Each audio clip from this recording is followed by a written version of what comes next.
One of my favorite free tools to use inside of Google Drive, if you have a free Google Drive account, is something that they call a Google form.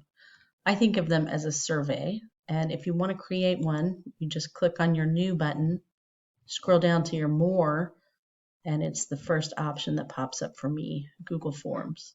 Now, I'm not going to show you how to make them. It's very self-explanatory, but I am going to show you what I do with the results.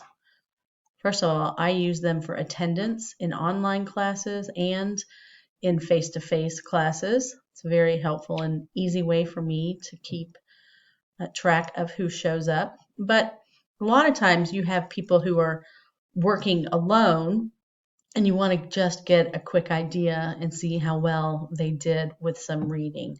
So I'm going to show you a couple of examples. First of all, here we did an excerpt from Pride and Prejudice. And the way I always set it up is I create one model and then I just make a copy of it. So we read a story, so I always make sure that I put the first name and last name in there, and then I want to know what section they're in. And then, you can have multiple choice questions, you can have matching vocabulary word questions. There's all different kinds of ways that you can do it. You can add images, you can change the font, etc. Okay, so I do a lot of vocabulary, and then I just want to make sure that they're kind of understanding the basic ideas of what we're doing. So this was kind of a long one. This right here is probably the most valuable thing to me as a teacher, because when I get the results of asking them, what are you worried about? What are you concerned about? What are you confused about? Then I can immediately contact and get in touch one-to-one with a particular student. So let me go back up and I'm going to show you another thing. Is that once you have it, you can see how many people you have as a response. So I'm going to click on my responses,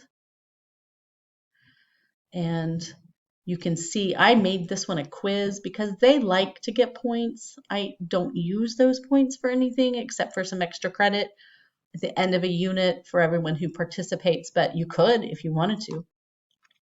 This tells me, the point distribution. I am going to turn this off for a second because I don't want to show any student names.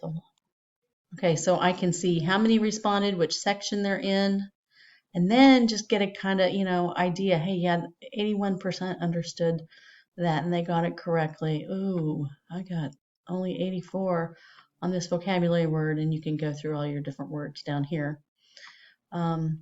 Wow, they did really well on this. So apparently they're getting the main idea. So that kind of gives you, some help. It helps you to know what you need to go back and reteach, see what they're thinking. And look, I've got nobody with problems, which is always a fantastic thing.